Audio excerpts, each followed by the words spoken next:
Nasal sounds. All of these are your current either common or allergy sounds. And I have to just apologize if you're not expecting that. But what a better way to start an episode on all of these things that happen in a normal human life. And if you're a podcaster, well, how do you overcome the symptoms? How do you just stay healthy? And how can you record with minimal nasal sounds? To talk to us about how to do all of this is our resident expert, Nic Redman. She is an award-winning podcaster. She's the author of On the Mic, a book for all the people that use their voice as their working tool. And of course, she's also a vocal coach. So, hi, Nic. I'm so excited to have you on the episode to talk about these things with us. Hello, I'm so sorry that you're feeling horrific. I'm at the end of feeling horrific, so it's a good time to be recording this episode because we both have lived experience of what it's like. And it's funny because it's the second time we're talking about recording this type of episode. And it's the second time that we say, okay, let's record on the next day. And I get sick the day right before we're about to record. So I feel like I'm manifesting this cold too hard. And so I'm getting sick on theme to these episodes. And like, I don't need to be sick in order to talk about how to better sound when you're sick for your podcast. So yeah, you've gone all method acting, but for maybe you're just allergic to me. Yes, I don't know. Or I'm just a manifester. I just manifest too hard. Anyway, so get a lottery ticket quickly. Oh yes, I should. Yeah. I think I should do that. Anyway, so apart from having all of our liquids surrounding us, you did mention to me that there's a way to actually not prevent the sickness, but like a few things we can do as we are feeling the sickness coming through. And we can start right away. We don't have to wait to be sick to actually start working on our vocal health. So share with us those tips. Yeah. So overall, prevention is that classic stuff like eat a decent diet, people. Do you know what I mean? You need lots of fresh fruit and veg in there. You need decent home-cooked food. You can still have the cheeky stuff, but just make sure you have the good stuff around the cheeky stuff. So generally living well is sensible, in my opinion, particularly around those peak times where colds appear or I know that you can't stop allergic reactions, but, you know, looking after yourself generally is going to really help. And there are some people who would say, you know, when it's coming into allergy season, certainly in the UK, there's a bit of a trend for saying find some local honey and absolutely eat a feck ton of it because that can help you with sort of antihistamine effects with that. So some of those little kind of remedies are worth looking into, but just generally living well, hydrate loads, like work out how much your body needs fluids wise. Generally they say 1 mil per calorie burned each day, which is a bit sciencey for my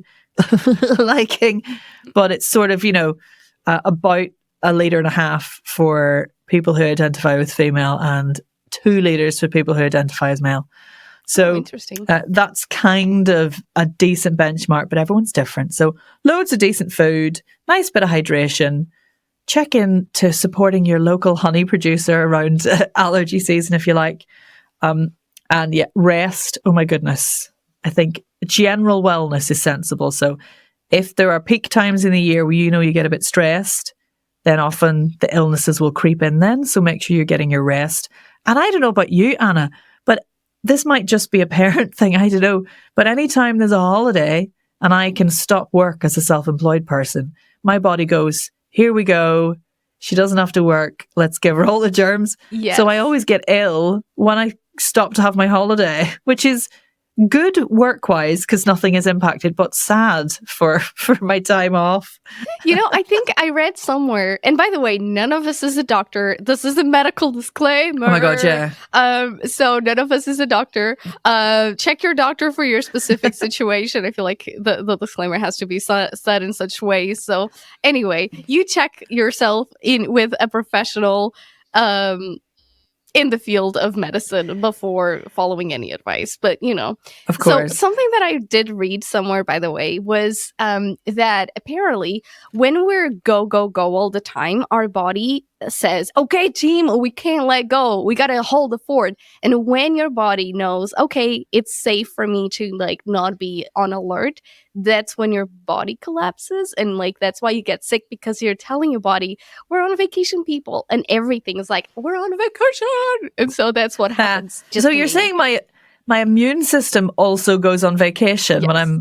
that's unfair. I'm going to have a word with it.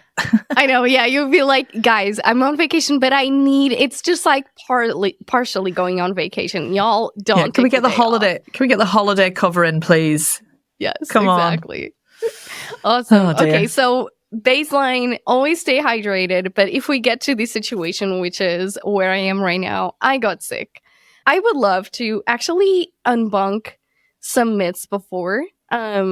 So loading yourself with medicine, are those medicine like that help you feel better good or bad for your voice and everything that is happening inside me? So luckily these days we don't have to suffer common colds with no medication. If you want to take over-the-counter meds for a cold, there's many that you can choose from. I'm not here to abdicate for one or the other or tell you should, but there are options.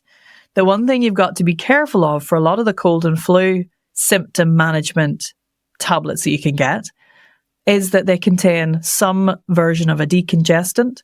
Now, the job of a decongestant generally is to dry things up and or make things come out of you, mucus-wise. It's a weird sentence to say. It's about remembering that if you take those over-the-counter medicines, yes, they will make you feel a little bit less congested nasally, which is great, but they will ultimately dry up like all of the mucus in your body because they can't discriminate between just nose mucus and, I don't know, the mucus layer on the vocal folds. So you've got to be really careful because you will be drying out the good mucus that you need to help the vocal folds vibrate nicely, as well as the mucus that you need dried up and cleared to make your head feel better. So you have to make sure that if you're choosing to medicate your way through a cold, that you're aware of any additional dehydrating effects that might be happening and just up your fluids a little bit. You should be upping your fluids anyway if you've got a cold to like flush everything out. But generally, extra water, extra tea, whatever it is, if it's wet, in it get. That's what I say, Anna. That's my catchphrase. I'm sticking with it. And also things like a bit of steaming, so a nice steam inhale, or a nebulizer like a vocal mist, which is designed to nebulize a 0.9% saline solution, which can get right down to the vocal folds and hydrate from the inside out. Again, just a medical disclaimer, always check with your doctor if you have any respiratory issues before you use a non-prescribed nebulizer. Okay. So having a humidifier in the room, will that help? Yeah, well, it'll make it moist, won't it? Right, I guess. Yeah, so that's good. Yeah. Okay. I'm all in dehumidifier zone because we have moved into an old house that's really damp. So my head's in dehumidifier at the moment. You're like, do not get that thing near my house. No moisture. But yeah, a humidifier, yes, definitely. Or there's a really low-tech way of doing it that we do sometimes here. Because I don't have a humidifier. It's not really a thing in the UK. I think we're damp enough. But get a bowl of water or a little container of water and set it either underneath or on top of your radiator. Yes, I've seen that. I mean, old school way, why not? Yeah. Okay, so can we try an exercise to decongest the sinuses manually? Oh, yes. Okay, because I was like, let's do it. Because for those who are stoic and they're like, all right, I'm not even trying, I don't like taking medication or whatever it is. How do we decongest our sinuses? I am ready. By the way, if you're listening to the audio episode, you have to hop on YouTube because I'll include the link in the show notes because you have to follow along. All right. Hands are going on faces. Yes. Because let's be honest, sometimes you have to record, like as a voiceover. This happened to me last week. I was at the end of a cold. I had a commercial to record, which I did not want to lose because of the finances.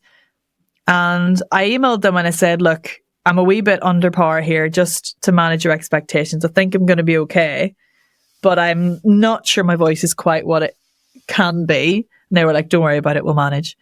And they were very lovely and kind of reassuring, and we got through it. It's only 3 or 4 lines, so it was fine. But you can do a little bit of lymphatic drainage massage on your face, which I discovered on YouTube once. And it's really, now there are definitely more highly qualified people out there to work you through this. So give it a wee Google, because or search it up, because it's worth properly looking at. Or just get a really lovely facial, but maybe you don't want to bring your stinky, snotty nose to the beauty rooms. Fair. But actually, regular facials are really good for keeping the lymphatic drainage system going. But anyway, if you take your hands, I give them a little rub, because, you know, it's nice to get a bit of warmth in there.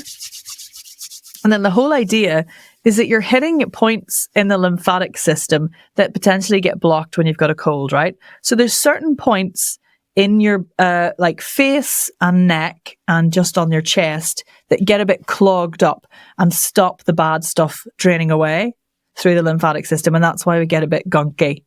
Now, the first place you're going to tap is just above and below your collarbone.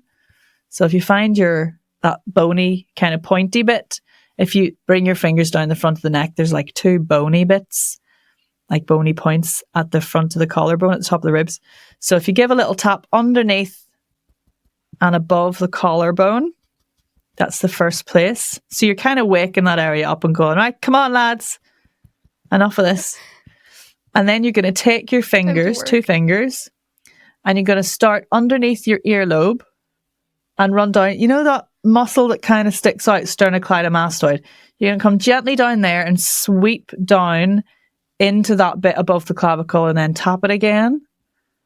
Down. So if you imagine, we're now encouraging that bit to keep running and moving. That's it. Then you're going to move to the point just in front of your ear. Sorry, my ear pods are a bit in the way. Give a little tap just in front of your ear, and just under your ear, I find helps for me. So under the jaw, where the jaw and the ear come together. So giving that a little tap, and then you draw back down the neck again, and then tap above the collarbone. You can do this on both sides as well at the same time if you want. And then there's quite a few places you can sweep across in your face. So the one that I find most effective is from just on the side of the nose, down over the nostril, underneath the cheekbone and out. And I like to breathe in through my nose when I'm doing it. So you do a few sweeps there, then tap in front of the ear, under the ear, sweep down to the collarbone, tap again. See the way you're kind of adding it on, adding each little bit on. And then you go under the eye, so higher up the nose, as if you're sweeping your eye bag. Technical term. And then tap in front of the ear, under the ear, and down. And then under the right? Yeah. It's good. Under the nose, under the cheekbone, ear, down. Over the eye, so come to the bridge of your nose, go over your eyebrow, down the side. Tap, tap, tap. Tap, tap, tap. Down the neck. And down. And then the other one I think I saw was under the lip and up under the cheek. Tap, tap, tap. Tap, tap, tap. And down. Now my right side feels much clearer than my left. This is my right nostril. Sorry, trigger warning.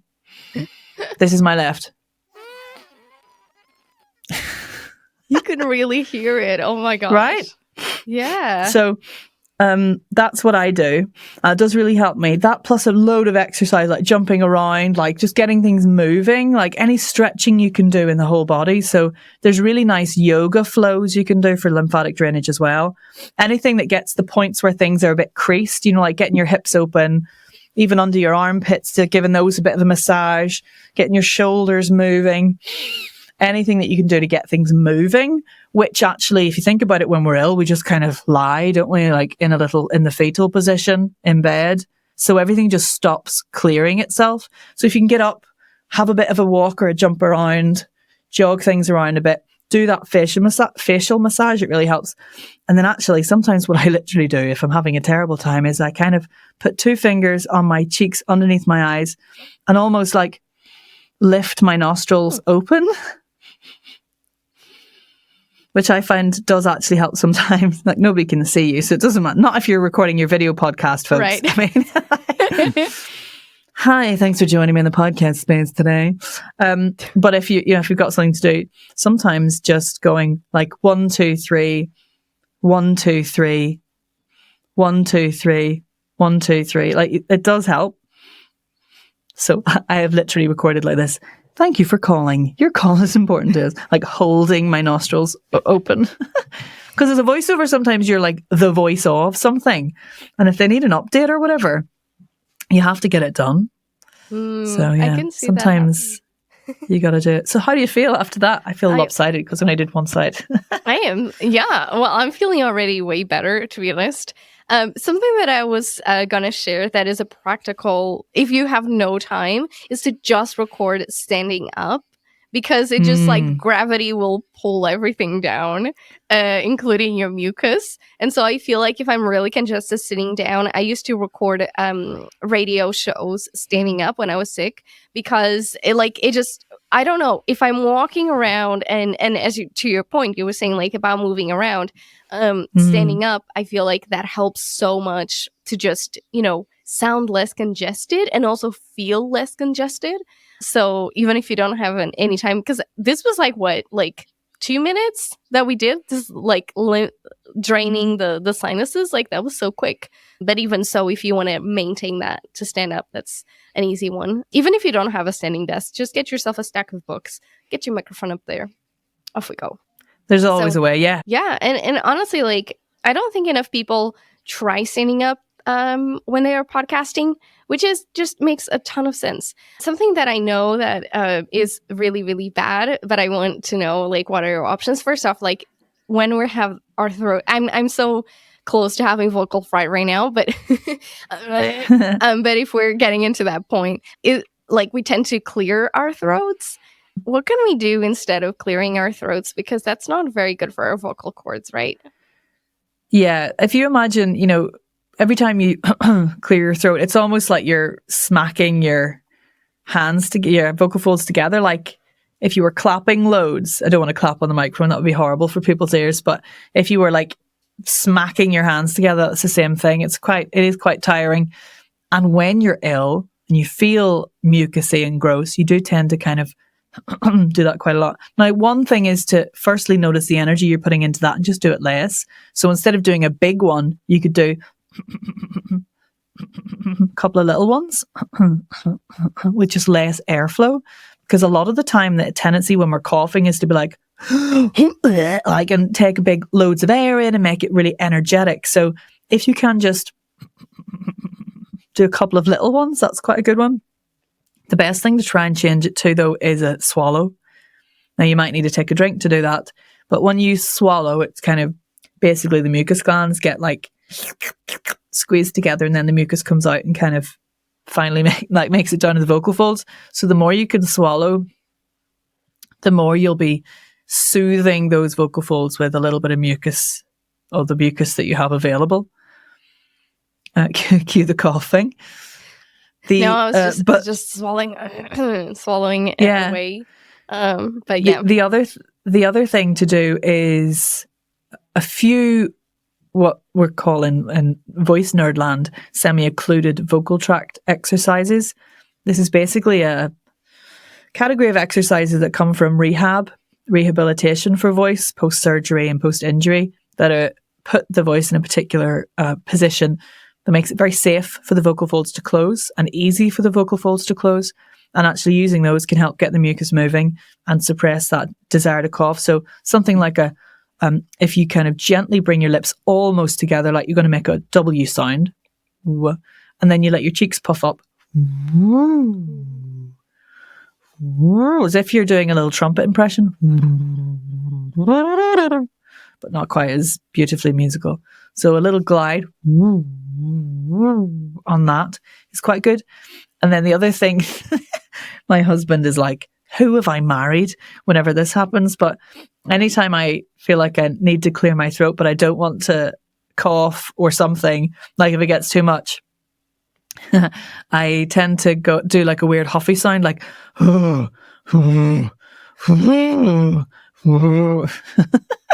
he's like, I'm leaving you. This is ridiculous.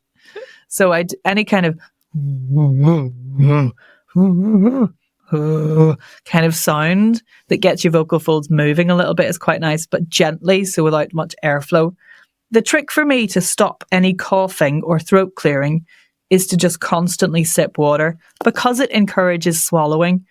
So again, when I've got a cold, I will not, or a cough, I am constantly attached to a receptacle of water. And when I get that tickle, instead of following that instinctive urge to cough, I just take 3 or 4 sips, really tiny ones. So I'll put a big bit of water in my mouth, and then I'll let it kind of drip down kind of slowly. And gently, that does relieve the desire to cough. Because the truth about coughing is the more that you do it, the more you'll need to do it, because the more the vocal folds get a little bit swollen or a little bit irritated, the more the need to cough happens, because they feel a bit scratchy together, or they're not fully hydrated, so they feel a little bit uncomfortable. So it's like a self-perpetuating cycle. The more you cough, the more you'll want to cough. So even if you want to have a big dramatic cough for sympathy, please try not to. You know, some people are like, oh my God, I'm so ill, like coughing all over the place. And you're like, no, just have some water and stop being so dramatic about it. Okay, so something that I think, just to close the show, I think we're covering a ton of stuff, of practical stuff. We did talk about like what to do if you actually lose your voice and you have to record a podcast episode or a podcast interview. What is there to do?